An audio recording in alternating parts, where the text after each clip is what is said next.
تو پھر مومن کو بھی مومن نہیں کہنا چاہیے، کب کافر ہو جائے، بیوی کو بھی بیوی نہیں کہنا چاہیے، کب طلاق ہو جائے، کوئی بھروسہ ہے کیا؟ آج آپ کی بیوی ہے، کل ہو سکتا طلاق ہو جائے۔ تو ان بیوقوفوں کو اپنے کفری عقیدہ کو بچانے کے لیے نئے نئے قاعدے گھڑتے ہیں۔ یہ کافر کو کافر کہنا چاہیے، مومن کو مومن کہنا چاہیے۔ تو اگر دیوبندی معراج کو مانتے ہیں تو سید احمد علی گڑھی کو کافر کہے دیوبندی؟ نہیں کہے گا، کیونکہ ان کی کتاب میں رحمت اللہ علیہ لکھا ہوا ہے۔ جو ان کے نزدیک ولی ہے رحمت اللہ علیہ ہے، ان کو کافر کہہ سکتا ہے؟ نہیں کہہ سکتا ہے۔ لیکن سید احمد علی گڑھی نے جنت کا بھی انکار کیا، معراج کا بھی انکار کیا، جنات کا بھی انکار کیا، فرشتوں کو بھی انکار کیا، کیونکہ نیچرل سورسز کے خلاف ہے۔ ان کے نزدیک جو عقل نہیں مانتا اس کو نہیں مانتے۔ تو اسلام تمہارے عقل کے تابع ہے کیا؟ اسلام تمہارے عقل کے غلام ہے کیا؟ عقل نہ مانے تو بھی حضرت ابوبکر کی شان دیکھیے، معراج جب ہوا کفار مکہ نے سن کر آیا، سب سے پہلے ابوبکر رضی اللہ تعالیٰ عنہ کے پاس آئے کفار مکہ، آ کر کہنے لگے دیکھو تمہارے نبی نے آج ایک دعویٰ کیا، تم یہ بتاؤ اگر کوئی کہتا ہے کہ پل بھر میں مکہ سے بیت المقدس گئے اور وہاں سے جنت جہنم ساری چیزیں دیکھ کر آئے پل بھر میں، ایسا ہو سکتا ہے؟ تو حضرت ابوبکر نے کہا نہیں ہو سکتا، یہ بات تو تمہارے دوست حضرت محمد صلی اللہ علیہ وسلم نے کہا۔ تو یہ سنتے ہی حضرت ابوبکر نے کہا اگر میرے نبی نے کہا تو ہو سکتا ہے، اور کسی سے نہیں ہو سکتا۔ میرے نبی نے کہہ دیا، میرے محمد صلی اللہ علیہ وسلم نے کہہ دیا تو ہو سکتا ہے۔ عقل تابع ہے، غلام ہے، عقل نبی کے وفادار ہونا چاہیے، اس لیے کی محمد سے وفا تو نے تو ہم تیرے ہیں، یہ جہاں ہے کیا چیز لوح و قلم تیرے، وفا پہلے، وفا عقل کے تابع نہیں ہو۔ پروانے دیکھو، پروانے ہوتے ہیں نا، وہ چراغ میں آ کر یہ سوچتے نہیں کہ ابھی جاؤں گا تو جل جاؤں گا، یعنی محبت میں، عشق میں عقل کام نہیں کرتا۔ جب عشق ہو جائے تو عقل سے چلتا نہیں، عشق کے تقاضے پر چلتا ہے۔ تو حضرت ابوبکر عشق میں تھے، اگر عقل سے سوچتے کہ پل بھر میں کیسے گئے کیسے آئے۔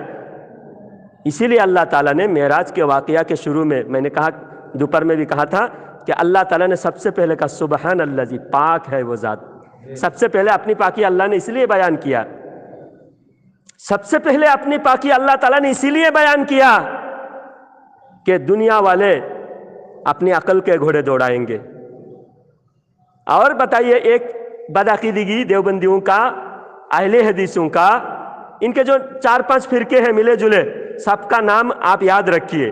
ایک ہے دیوبندی، دیوبندی میں دو گروہ ہے، ایک حیاتی ایک مماتی، اور ایک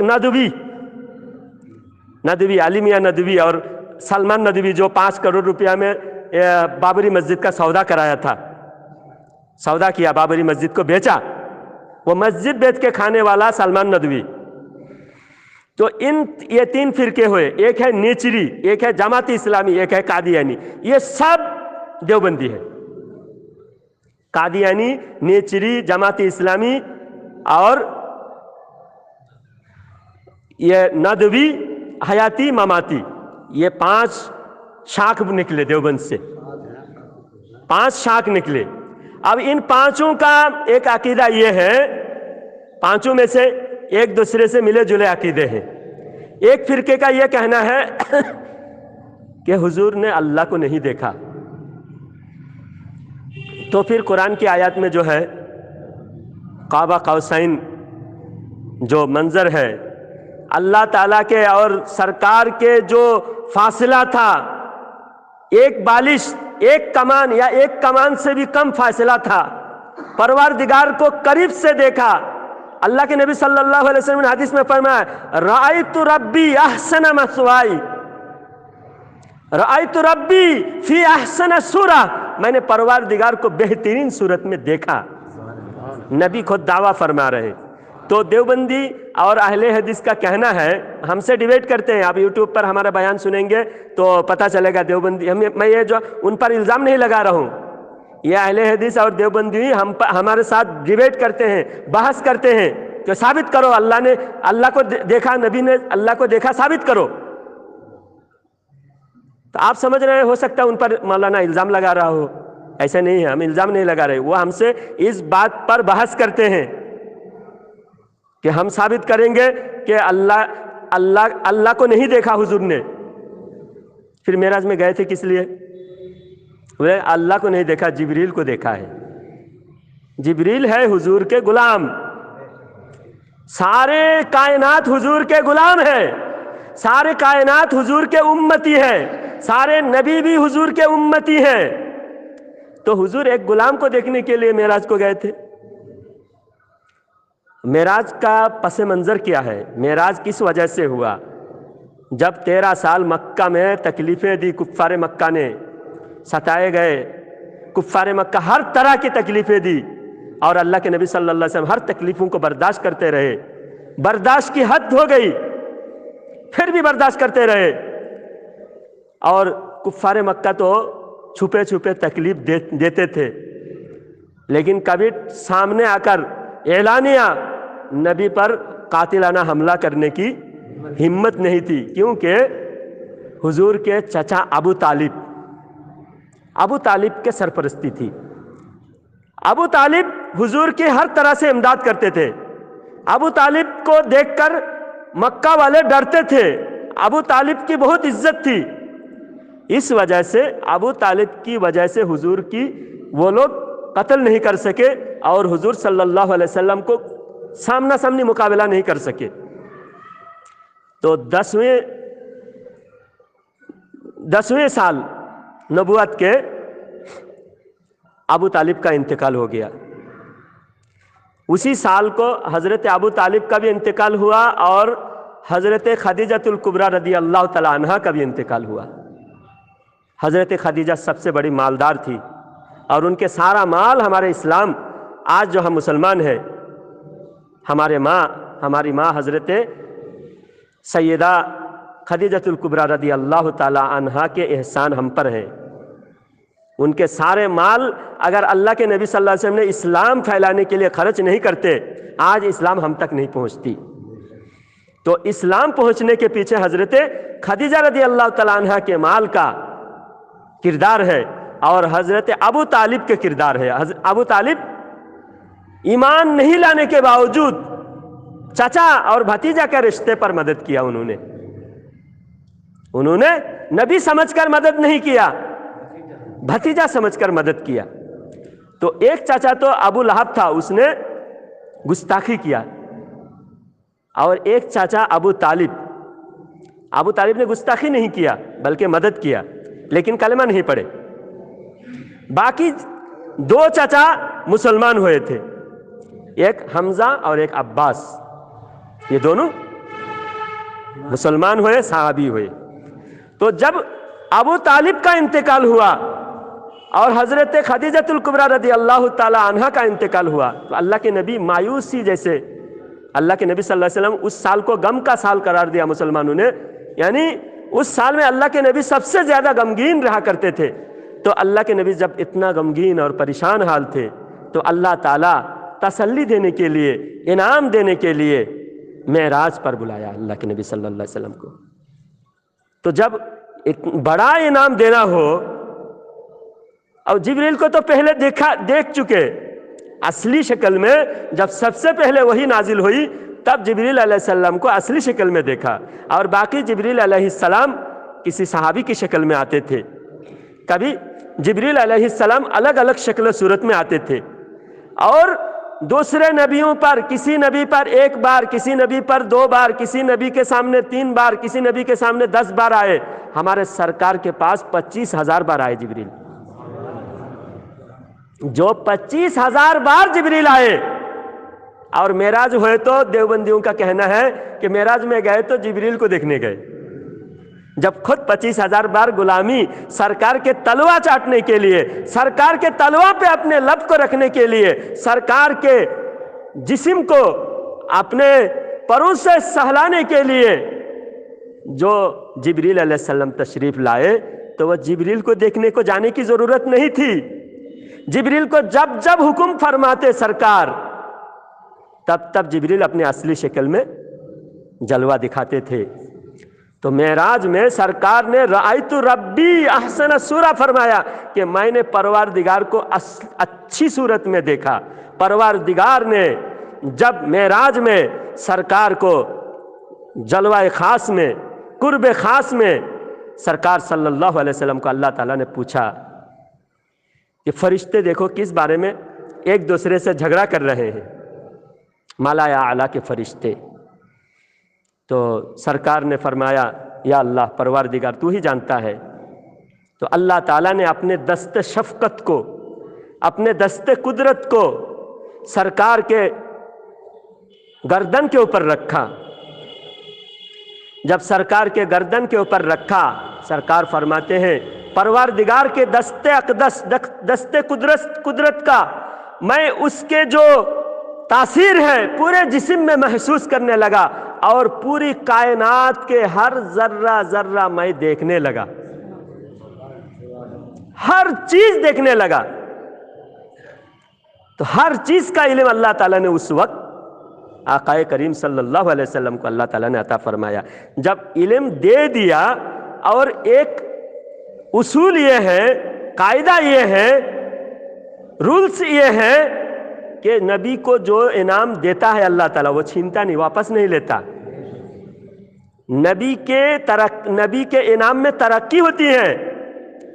اب ان دیوبندیوں نے پہلے تو غلط عقیدہ بنایا ہے، وہابیوں نے غلط عقیدہ پہلے بنایا ہے. اب اس عقیدہ کو بچانے کے لیے اسلام کے جو اصول ہے اس اصول کو توڑ سکتا ہے، اپنے غلط عقیدہ کو توڑ نہیں سکتا یہ وہابی.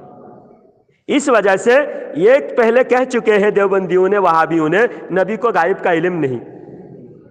اب جب معراج کو ماننے جائے تو غائب کا علم ماننا پڑے گا. اب اپنی بات تو بچانا ہے، نبی کو غائب کا علم نہیں بتایا گیا ہے، اس کو بچانا ہے. اب معراج کا کسی نہ کسی طرح سے انکار کرو. اس وجہ سے یہ جسمانی معراج کا بھی انکار کرتے ہیں، کہتے ہیں خواب میں معراج ہوئی ہے. اس کے بعد پھر دوبارہ یہ کہتے ہیں کہ معراج میں تو گئے تھے لیکن اللہ کو نہیں دیکھا، جبریل کو دیکھا تھا. جبریل کو دیکھنے کے لیے گئے تھے جو 25,000 بار غلامی کرنے آئے، ان کو دیکھنے کو سرکار جانے کی کیا ضرورت تھی؟ اور جو ان کو دیکھنے کی جانے کا کوئی بڑا انعام تھوڑی تھا. بڑا انعام تو خدا کو دیکھنے کا تھا. حضرت موسیٰ علیہ السلام نے اللہ سے کہا پروردگار میں تجھے دیکھنا چاہتا ہوں. موسیٰ علیہ السلام کو اللہ نے کہا کہ تو مجھے دیکھ نہیں سکتا، لیکن وہ پہاڑ کی طرف دیکھ، میرا جلوہ پہاڑ پر پڑے گی اور تو پہاڑ کو دیکھے گا. اگر پہاڑ نے برداشت کر لیا تو پھر تجھے دیکھنا نصیب ہوگا، تو بھی برداشت کر پائے گا. اگر پہاڑ برداشت نہیں کر پائے گا تو پھر تم بھی برداشت نہیں کر پاؤ گے. پہلے پہاڑ کو دیکھو. پروردگار کا جلوہ کوہ طور پر پڑی. کوہ طور پر جب جلوہ اللہ تعالیٰ نے جلوہ ڈال دیا تو کوہ طور پر جلوہ پڑتے کوہ طور ریزہ ریزہ ہو گیا اور موسیٰ علیہ السلام بے ہوش ہو کے گر گئے. فخر موسیٰ صعقا. لیکن صرف ایک جھلک ڈائریکٹ اللہ کو نہیں دیکھا. اللہ کا جلوہ پہاڑ پر اور موسیٰ علیہ السلام کی نگاہ پہاڑ پر، یا انڈائریکٹ. جیسا بلا تمثیل جب سورج گرہن ہوتا ہے، سورج کو دیکھنا چاہتا ہے کوئی سورج گرہن کے وقت، تو ایک پانی کا پلیٹ لے اور پلیٹ میں سورج کو دیکھے تو اس سورج کی جو یہ ہے، سورج کی جو شعاعیں ہیں وہ آنکھوں میں آنکھ خراب نہیں ہوگی. اگر تم ڈائریکٹ سورج کی طرف دیکھنے لگو کہ آنکھ خراب ہو جائے گی. تو یہ بلا تمثیل ایسا ہی نظارہ عیسیٰ حضرت موسیٰ علیہ السلام کو دکھایا گیا. اے موسیٰ تم پہاڑ کو دیکھو، خدا کا تجلی، خدا کی نور کی تجلی پہاڑ پر، اور تم پہاڑ کو دیکھ کر خدا کی نور کو دیکھ لو. جب ایسا دیکھا، ایک پل دیکھا، ایک پل دیکھا، جی بھرا نہیں. موسیٰ علیہ السلام کا جی بھرا نہیں، ایک پل دیکھا. اس ایک پل خدا کی نور کو دیکھنے کی اثر یہ تاثیر تھی، اور یہ اتنا پاور موسیٰ علیہ السلام کو حاصل ہو گیا تھا 30 میل دور، رات کے اندھیرے میں بھی کالے پتھر کے اوپر کالی چیونٹی کو بھی 30 میل دور سے دیکھتے تھے حضرت موسیٰ علیہ السلام۔ اب میں معراج کا واقعہ پوری رات بیان کروں تو ختم نہیں ہوگا، لیکن ابھی آپ کو میں تھوڑی دیر کے لیے بٹھایا ہوں، ابھی 5 منٹ میں انشاءاللہ بات ختم کروں گا۔ اب 30 میل دور سے حضرت موسیٰ علیہ السلام کالی پتھر کے اوپر کالی چیونٹی، کالے پتھر کے اوپر کالی چیونٹی، رات کے اندھیرے میں 30 میل دور سے موسیٰ علیہ السلام دیکھ سکتے تھے۔ خدا کے نور کو دیکھنے پر آنکھوں میں اتنا پاور آ گیا تھا۔ جب پروردگار کو موسیٰ علیہ السلام نے جی بھر کے نہیں دیکھا، ایک پل دیکھا اور انڈائریکٹ دیکھا، اور بے پردہ پروردگار کو، رب ذوالجلال کو محمد مصطفیٰ صلی اللہ علیہ وسلم نے بے پردہ دیکھا، جی بھر کے دیکھا، دیکھتا رہا۔ پھر جب انعام لے کر نماز لے کر آئے، حضرت موسیٰ علیہ السلام نے سوچا تھا کوہ طور میں تو تھوڑی دیر تجلی پڑی تھی، محمد مصطفیٰ صلی اللہ علیہ وسلم کی چہرے پر خدا کے دیکھنے کی جو تجلی ہے، سرکار نے جی بھر کر دیکھ کر اپنے آنکھوں میں سما کر آئے پروردگار کی نور کی تجلی۔ اب بار بار میں بھی دیکھتا رہوں، کوہ طور میں تو دیکھ نہیں سکا، تو حضرت موسیٰ علیہ السلام کو ایک بہانہ مل گیا ہے کہ کیا دیا اللہ تعالیٰ نے آپ کو؟ تو سرکار مدینہ صلی اللہ علیہ وسلم نے فرمایا 50 وقت نماز دیا ہے۔ تو ہمارے اوپر کتنا محبت موسیٰ علیہ السلام کو بھی ہے، تو حضرت موسیٰ علیہ السلام نے فرمایا کہ آپ جا کے تھوڑا کم کرا کے لائیے۔ موسیٰ علیہ السلام کو اس میں 2 فائدے ہیں، ایک تو اس امت کی ہمدردی ظاہر کرنا تھا کہ اس امت سے مجھے بھی محبت ہے، اور دوسری بات یہ ہے کہ اپنا فائدہ اور ایک یہ ہے کہ میں تو کوہ طور پہ اللہ کو دیکھ نہیں سکا، آج میں پروردگار کو دیکھ کر جو آنکھ میں پروردگار کے جلوہ لے کر آئیں گے اور میں اس آنکھ کی طرف دیکھوں گا تو مجھے خدا کے نور کا اور تجلی مجھے حاصل ہو جائے گی۔ تو حضرت موسیٰ علیہ السلام بار بار بولتے رہ جائیے 5 وقت کم کرا کے لائیے، تھوڑا کم کرا کے لائیے، تو 9 بار اللہ کے پاس بھیجتے رہے۔ اور پہلے تو سرکار بلانے پر گئے، ایک بار معراج ایک بار تو بلانے پر ہوئی، اور باقی 9 بار سرکار خود جاتے رہے، خود دیکھتے رہے، اور پروردگار کے حضور جا کر جو نور سرکار لے کر آئے۔ اب یہ بتائیے حضرت موسیٰ علیہ السلام نے ایک جھلک دیکھا، حضرت موسیٰ علیہ السلام کے دیکھنے کا یہ علم ہے کہ 30 میل دور اور کالی چیونٹی کالے پتھر کے اوپر رات کے اندھیرے میں دیکھ لیتے تھے، تو سرکار جب جی بھر کے اللہ تعالیٰ کو دیکھا، رأیت ربی احسن الصورہ سرکار کا دعویٰ ہے، سرکار نے فرمایا، تو پھر سرکار کے دیکھنے کا کیا عالم ہوگا۔ آج بھی سرکار ہم کو ایسے ہی دیکھ رہے ہیں جیسے ہتھیلی پر رائی کا دانہ لوگ دیکھتے ہیں، آقا ہمارے قریب ہے، اور قرآن میں اللہ تعالیٰ فرماتا ہے النبی اولیٰ بالمؤمنین من انفسہم، نبی تمہارے جان سے زیادہ قریب ہے۔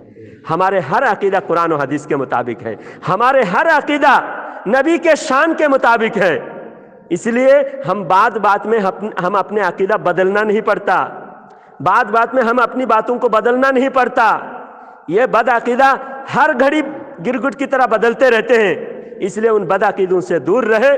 معراج کے فلسفے سے ہم کو یہی سبق ملتا ہے کہ سرکار نے اللہ تعالیٰ کو دیکھا، اور سرکار کو سارے نبیوں کی امامت ملی، سارے نبیوں سے اعلیٰ مقام سرکار کو عطا ہوئی۔ اللہ تعالیٰ ہم سب کو سرکار کی سچی غلامی نصیب فرمائے، آقا کریم صلی اللہ علیہ وسلم کے وفادار امت بن کر زندگی گزارنا ہمیں نصیب فرمائے۔ انشاءاللہ فجر کے بعد بھی بیان کروں گا، رات بہت ہو چکے ہیں، آپ سبھی حضرات بہت بہت شکریہ، جزاک اللہ خیر و احسن الجزا۔ اللہ تعالیٰ جی انشاءاللہ۔ السلام علیکم ورحمۃ اللہ وبرکاتہ۔